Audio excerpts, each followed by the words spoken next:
Hello! Engineering, drawing మరియు computer గ్రాఫిక్స్‌పై మా NPTEL online certification కోర్సులకు స్వాగతం. మనము కోనిక్ విభాగాలపై 2వ మాడ్యూల్‌లో 14వ లెక్చర్‌లో ఉన్నాము. ఇందులో మనము ఫోకస్డ్ డైరెక్ట్రిక్స్ పద్ధతి, కాన్సెంట్రిక్ సర్కిల్ పద్ధతి, దీర్ఘచతురస్ర పద్ధతి లేదా అబ్లాంగ్ పద్ధతిని కవర్ చేశాము మరియు నేటి క్లాస్‌లో మనం సర్కిల్ పద్ధతి యొక్క ఆర్క్‌ను చూస్తాము. ఈ ఆర్క్ ఆఫ్ సర్కిల్ పద్ధతిలో ప్రధాన అక్షంతో ఎలిప్స్ తెలుసు. బహుశా ఈ సందర్భంలో 100 మిల్లీమీటర్లు మరియు ఫోకస్ల మధ్య దూరం ఇప్పుడు 70 మిల్లీమీటర్లు అని అనుకుందాం. అటువంటి సందర్భంలో ఎలిప్స్ ఎలా నిర్మించాలి? ఈ దశలను చూద్దాం. మొదట మనం ప్రధాన అక్షం AB 100 మిల్లీమీటర్లు ను డ్రా చేయాలి మరియు మిడ్ పాయింట్ O ను గుర్తించాలి. ప్రధాన అక్షం AB 100 మిల్లీమీటర్లు డ్రా చేయండి మరియు మిడ్ పాయింట్ O ను గుర్తించండి. కాబట్టి పాయింట్ B ఇది 100 మిల్లీమీటర్లు మరి 50 మిల్లీమీటర్లు వద్ద మనము O ను గుర్తించబోతున్నాం.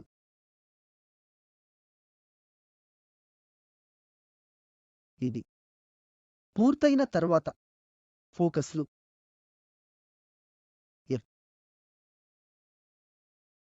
F1 మరియు F2 లను గుర్తించండి. అవి F1 మరియు F2. ABలో F1 O మరియు O F2 35 మిల్లీమీటర్లుగా గుర్తించండి. ప్రధాన అక్షం 100 మిల్లీమీటర్లు మరియు ఫోకస్ మధ్య దూరం 70 మిల్లీమీటర్లు మాత్రమే. అంటే మనము O నుండి ఒక డివిజన్‌ను గుర్తించాలి. ఇక్కడ ఇది 35 యూనిట్లు. అలాగే ఇది కూడా 35 యూనిట్లు. మన ప్రామాణిక అభ్యాసం ఏమిటంటే మనము డ్రాయింగ్‌పై ఈ కొలతలను చూపించం. ఎక్కడో బయట మనం ఆ లైన్లను విస్తరించి చూపించాలి. కాబట్టి మనం ఈ F1, F2 ఫోకస్ లను గుర్తించిన తర్వాత మనం తదుపరి దశకు వెళ్తాం. ఇప్పుడు మనం F1 మరియు F2 మధ్య ABలో తగిన సంఖ్యలో 1, 2, 3 వంటి పాయింట్లను గుర్తించాలి. F1 మరియు F2 ఇది సమానం లేదా ఎన్ని పాయింట్లనైనా కావచ్చు. యూనిఫారం గ్రిడ్లో సమాన సంఖ్యలో పాయింట్లతో వెళ్లడం ఎల్లప్పుడూ సులభం. మొదటి పాయింట్, రెండవ పాయింట్, మూడవ పాయింట్, నాల్గవ పాయింట్.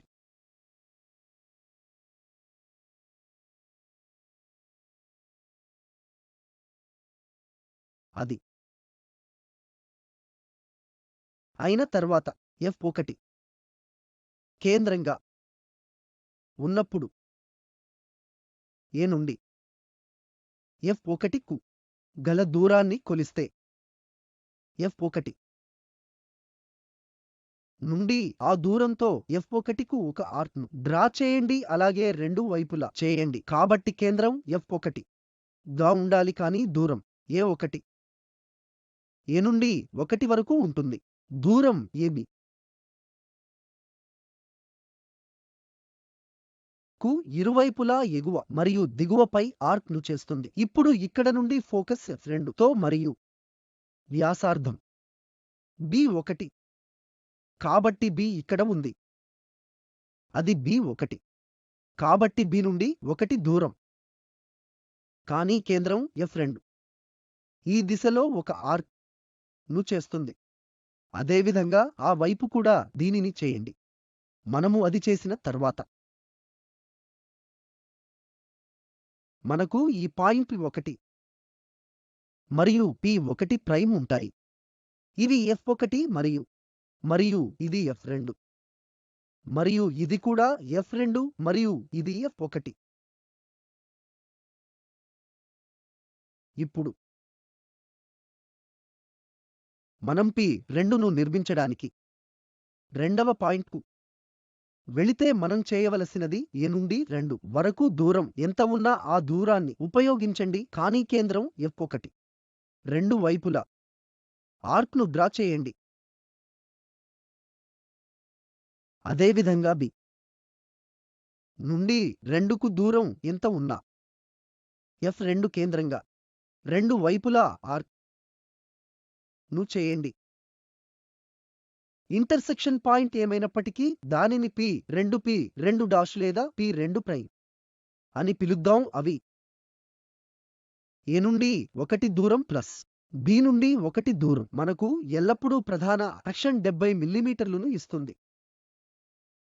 ఇప్పుడు దీనిని చూద్దాం. ఇది A1 మరియు ఇది B1. కాబట్టి మనం ఈ రెండు దూరాలను కలిపితే అది మనకు ప్రధాన అక్షం 70 మిల్లీమీటర్లను ఇస్తుంది.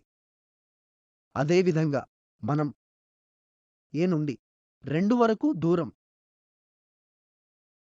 మరియు B నుండి 2 వరకు దూరాన్ని ఉపయోగిస్తున్నట్లయితే ఇందులో A2 ప్లస్ B2 దూరం ఉంటుంది. అదేవిధంగా 70 మిల్లీమీటర్ మనం P2 పాయింట్ మరియు పాయింట్ P3 అలా మరెన్నో పాయింట్లను మనం నిర్మించబోతున్నాం. మన ఉదాహరణను ప్రారంభిద్దాం. దీన్ని దశల వారీగా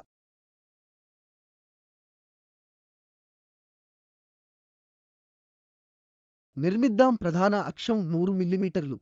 డ్రాయింగ్ షీట్ను చూద్దాం. ఈ డ్రాయింగ్ షీట్లో 100 మిల్లీమీటర్లను మార్చేద్దాం.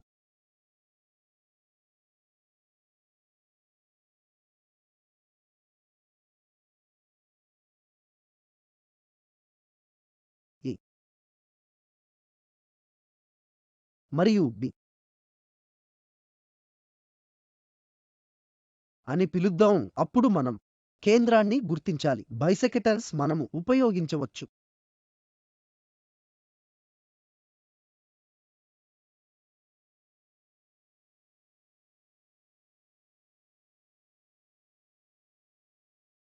లేకపోతే 50 మిల్లీమీటర్లు కూడా మనము ఈ సందర్భంలో ఉపయోగించవచ్చు. ఈ లైన్లను కలపండి.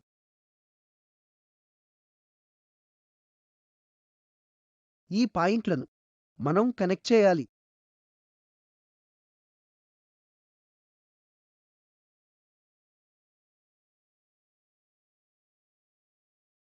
ఇది ఆ సర్కిల్కు కేంద్రం O అనుకుందాం.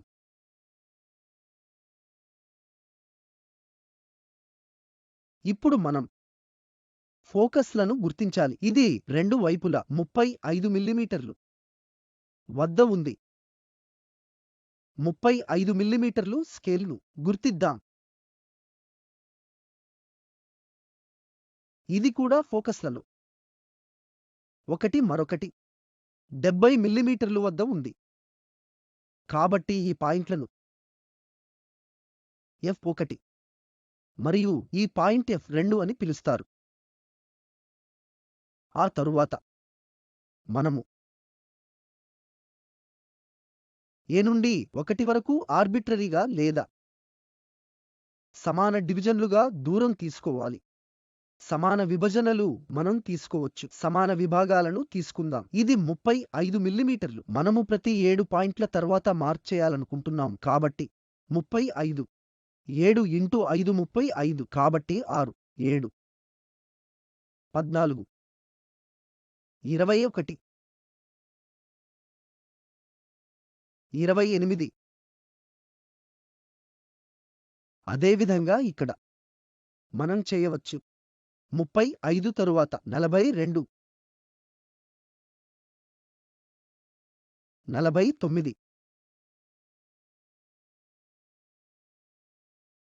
మరియు మొదలైనవి. ఈ విభజన పూర్తయిన తర్వాత మనం A నుండి 1 వరకు దూరం కొలవడం, వాటిని 1 2 3 4 5 మరియు 6 మొదలైనవి అని పేరు పెడదాం.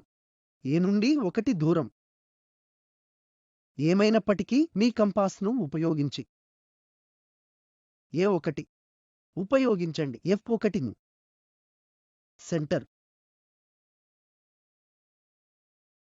గా ఉపయోగించండి. రెండు వైపులా ఒక ఆర్క్ను గుర్తించండి.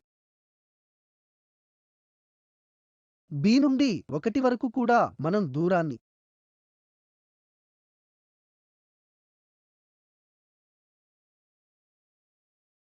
కనుగొనాలి. ఇది 7. F2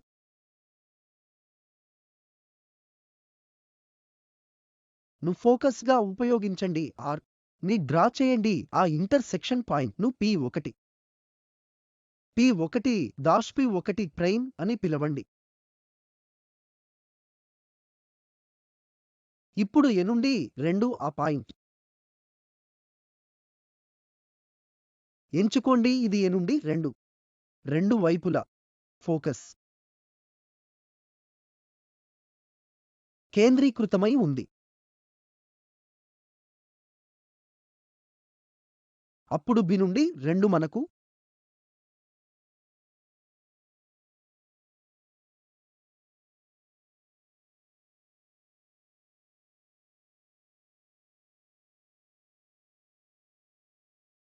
దూరం ఏమైనప్పటికీ F2 ఉపయోగించి ఈ కర్వ్ A2ను ఇంటర్సెక్ట్ చేయండి. ఈ పాయింట్ P2ను గుర్తించండి. అదేవిధంగా 3 దూరాన్ని F1 చుట్టూ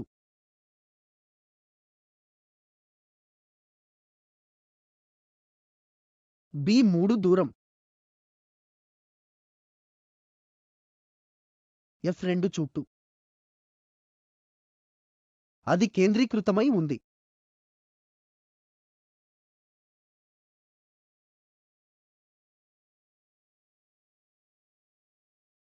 A3 రెండు వైపులా దూరం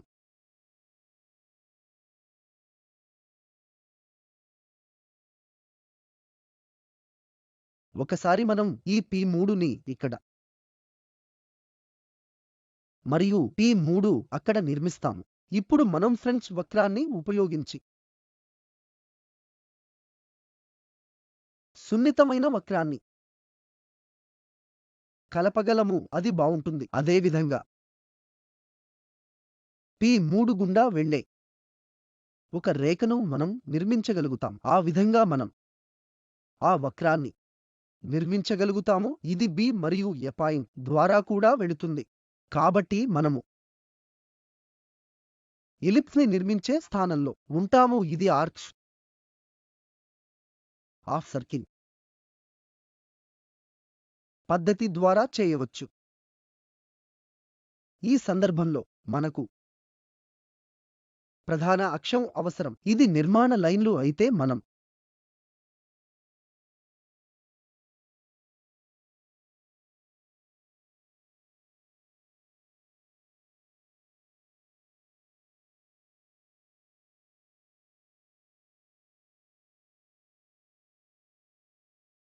నూరు మిల్లీమీటర్లు ఫోసీ దూరాన్ని చూపించాలి. మనకు తెలుసు చిన్న కొలతలు ఎల్లప్పుడూ లోపలే ఉంటాయి. మనము ఉపయోగించబోయే స్టాండర్డ్ కన్వెన్షన్ ఒకటి ఉంది.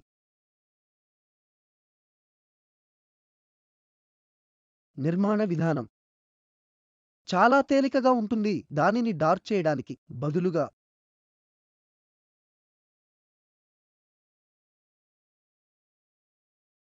ఇది 70 మరియు ఇది 100. ఇవి ఫోసీల మధ్య దూరం.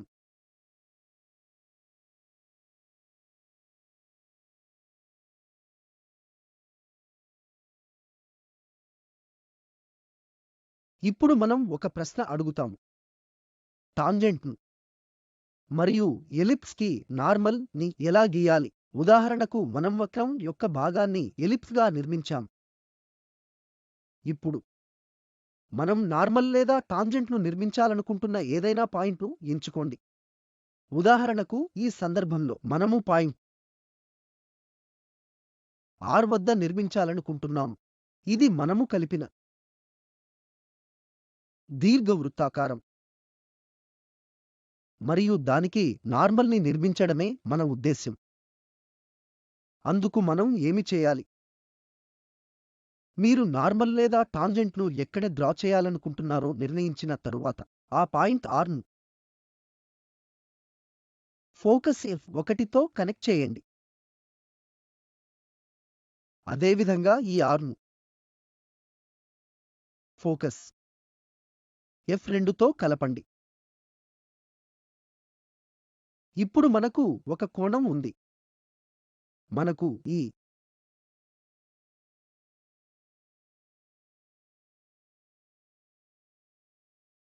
కోణం F1 R F2 ఉంది. ఇప్పుడు ఈ కేంద్రం ఆధారంగా ఏదో ఒక దూరం నుండి మనము ఒక ఆర్క్ను చేసి దానిని బైసెక్ట్ చేయండి. కాబట్టి అక్కడ నుండి మళ్ళీ అదే వ్యాసార్థంతో రెండు వైపులా ఆర్క్ను డ్రా చేయండి. మనకు ఏదో ఒక పాయింట్ ఉంటుంది మరియు దానిని మనం విస్తరించాలి. కాబట్టి ఇది రెండు వైపులా సమాన కోణాలను ఇస్తుంది మరియు ఈ పాయింట్ విస్తరించబడింది. మనం అలా చేయగలిగితే దానినే మనం నార్మల్ పిలుస్తాం. కాబట్టి దీర్ఘవృత్తాకారానికి ఈ విధంగా మనం ఒక నార్మల్ని నిర్మించాం. టాంజెంట్ ఎల్లప్పుడూ 90 డిగ్రీలు మరియు కేవలం ఒక పాయింట్ వద్ద మాత్రమే R ద్వారా వెళుతుంది మరియు మనము టాంజెంట్ను నిర్మించగలుగుతాం. ఇక్కడ వేరే పాయింట్ ఉంటే అప్పుడు మనము F1 పాయింట్ను కలుపుతాం. ఉదాహరణకు మనం దీనిని చూద్దాం. మనం అక్కడ నార్మల్ని నిర్మించాలనుకుంటున్నాము. మనం ఏమి చేస్తామంటే ఈ F1 మరియు ఈ పాయింట్ను కనెక్ట్ చేయండి. అదేవిధంగా ఈ F2ని కనెక్ట్ చేయండి. ఇప్పుడు ఒక బైసెక్టర్ను డ్రా చేయండి. నార్మల్ని నిర్మించండి. ఇది నార్మల్ మరి అది టాంజెంట్ అవుతుంది.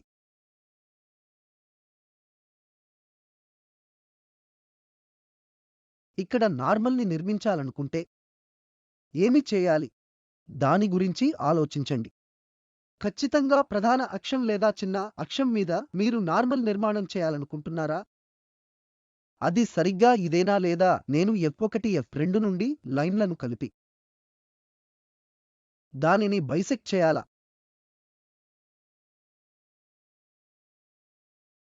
పాయింట్ను జాగ్రత్తగా చూద్దాం.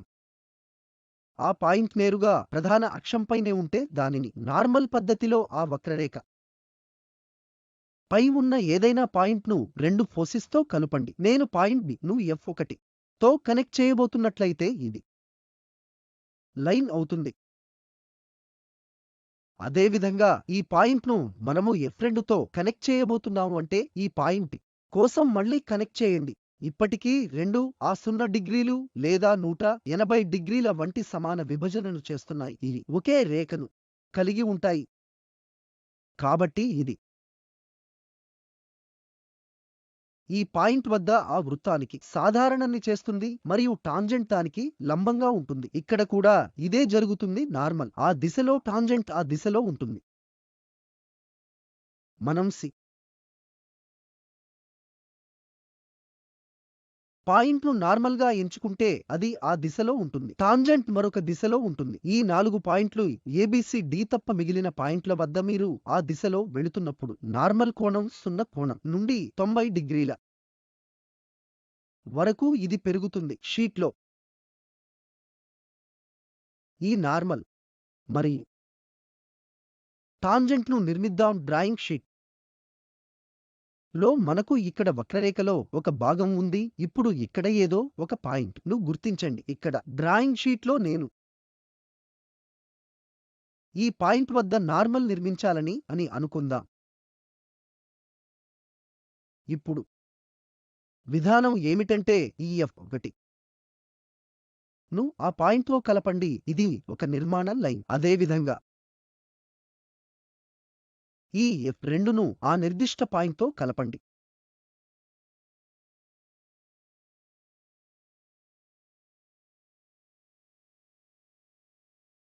ఇప్పుడు మనం గుర్తించే పాయింట్ ఇది. ఇప్పుడు యాంగిల్ బైసెక్టర్ డివిజన్ ఉపయోగించండి. దాని కోసం మనం చేయవలసింది ఆర్బిట్రరీ వ్యాసార్థం వంటి దేనినైనా ఎంచుకోండి. ఇప్పుడు ఈ ఇంటర్సెక్షన్ పాయింట్ను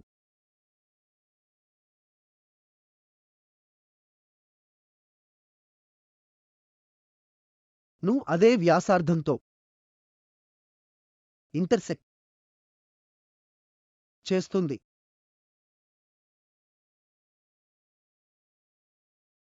పాయింట్ను గుర్తించండి మరియు దానిని ఈ పాయింట్తో కలపండి. ఇది ఎం ఎన్నిదే నార్మల్ అవుతుంది మరి టాంజెంట్ ఎల్లప్పుడూ దానికి పర్పెండిక్యులర్ గా ఉంటుంది. కాబట్టి మనం సెట్ స్క్వేర్లను ఉపయోగించవచ్చు. ఈ సెట్ స్క్వేర్లను మనము వాటిని వరుసగా పెట్టడానికి ఉపయోగించవచ్చు. లేదా బహుశా మీ డ్రాఫ్టర్ పర్పెండిక్యులర్ రేఖలను నిర్మించడానికి ఉత్తమ మార్గం. మరి ఈ రేఖను విస్తరించండి.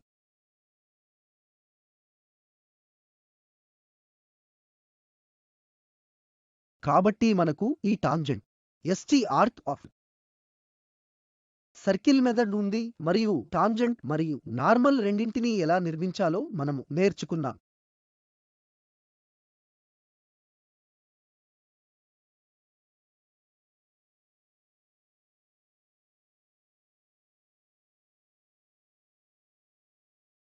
నేటి లెక్చర్లో మనము ఈ ఆర్క్ ఆఫ్ సర్కిల్ మెథడ్ను కవర్ చేశాం. కాబట్టి ఎలిప్స్ నిర్మించడానికి సూత్రప్రాయంగా జనాదరణ పొందిన పద్ధతులు 4: ఫోకస్ డైరెక్ట్రిక్స్ పద్ధతి, కాన్సెంట్రిక్ సర్కిల్ పద్ధతి, అబ్లాంగ్ పద్ధతి మరియు ఆర్క్ ఆఫ్ సర్కిల్ పద్ధతి. ఫోకస్ డైరెక్ట్రిక్స్ పద్ధతి లో మనకు డైరెక్ట్రిక్స్, ఎసెంట్రిసిటీ వంటివి మనకు తెలుసు. వక్రంపై ఏదైనా బిందువు మధ్య సమానంగా విభజించి సమాన సంఖ్యలో డివిజన్లు డ్రా చేసి 45 డిగ్రీల రేఖను గీయడం మరియు ఈ ఎలిప్స్ ని నిర్మించండి. కాన్సెంట్రిక్ సర్కిల్ పద్ధతిలో మనకు ప్రధాన అక్షం, చిన్న అక్షం మరియు 2 వృత్తాలు ఉన్నాయి. మనము 2 కాన్సెంట్రిక్ వృత్తాలను డ్రా చేసి వర్టికల్ మరియు హారిజాంటల్ గా సమాన సంఖ్యలో డివిజన్లతో మనము ఎలిప్స్ ని నిర్మిస్తాం. అబ్లాంగ్ మెథడ్ లేదా రెక్టాంగల్ పద్ధతిలో మనకు ప్రధాన అక్షం, మైనర్ అక్షం, రెక్టాంగల్ కొన్ని సందర్భాల్లో ప్రధాన అక్షం మైనర్ యాక్సిస్ పై సమాన సంఖ్యలో విభాగాలను నిర్మించడానికి ప్యారలలోగ్రామ్ ను కూడా మనం ఉపయోగిస్తాం. ప్రధాన అక్షం మూలకాలతో మైనర్ యాక్సిస్ మూలకాలు కనెక్ట్ చేయండి మరియు అక్కడ నుండి ఇంటర్సెక్షన్ లైన్లను పొందండి. అక్కడ నుంచి ఈ ఎలిప్స్ నిర్మించండి. ఆర్క్ ఆఫ్ సర్కిల్ మెథడ్లో మనం మేజర్ అక్షం ఇచ్చినట్లు చూశాం. ఫోసీ మధ్య దూరం కూడా ఇవ్వబడింది. కాబట్టి ఒక సూత్రాన్ని ఉపయోగించి ఏదైనా పాయింట్ వద్ద మనం ఈ ఎలిప్స్ ని నిర్మించాలనుకుంటే ఆ సూత్రం ప్రకారం ప్రధాన అక్షం పొడవు a1 ప్లస్ b1 ఉంటుంది మరియు వ్యాసార్థం f1, f2 ఫోసీ కేంద్రాలు అనేక ఆర్క్లను ఇంటర్సెక్ట్ చేస్తుంది మరియు ఎలిప్స్ నిర్మిస్తుంది. ఇవే మనం ఎలిప్స్ నిర్మించే మార్గాలు. ముఖ్యంగా ఫోకస్ డైరెక్ట్రిక్స్ పద్ధతి చాలా ప్రాచుర్యం పొందింది ఎందుకంటే డైరెక్ట్రిక్స్ నుండి మనకు దూరం తెలుసు మరియు ఎసెంట్రిసిటీ తెలుసు. అంటే వెనకటి తరగతులలో మనకు చూశాం, ఒక దీర్ఘవృత్తం 1 కన్నా తక్కువ ఎసెంట్రిసిటీ కలిగి ఉంటే ప్యారాబోలా యొక్క ఎసెంట్రిసిటీ 1 అవుతుంది మరి హైపర్బోలా యొక్క ఎసెంట్రిసిటీ 1 కంటే ఎక్కువ ఉంటుంది. అంటే మనకు సూత్రంలో డైరెక్ట్రిక్స్ దూరం మరియు ఎసెంట్రిసిటీ తెలిస్తే మనం దీర్ఘవృత్తం, పారాబోలా, హైపర్బోలా వీటిలో దేన్నైనా నిర్మించవచ్చు. మరియు తదుపరి తరగతిలో మనము ఈ 4 పద్ధతులను చూస్తాం. ముఖ్యంగా ఫోకస్ డైరెక్ట్రిక్స్ పద్ధతి, రెక్టాంగల్ పద్ధతి మరియు ముఖ్యంగా పారాబోలాస్ నిర్మించడానికి టాంజెంట్ పద్ధతి వంటిది ఉంది. మరియు టాంజెంట్ను ఎలా డ్రా చేయాలి మరియు పారాబోలాస్ యొక్క నార్మల్ ని కూడా మనం చూస్తాము. మీకు ధన్యవాదాలు.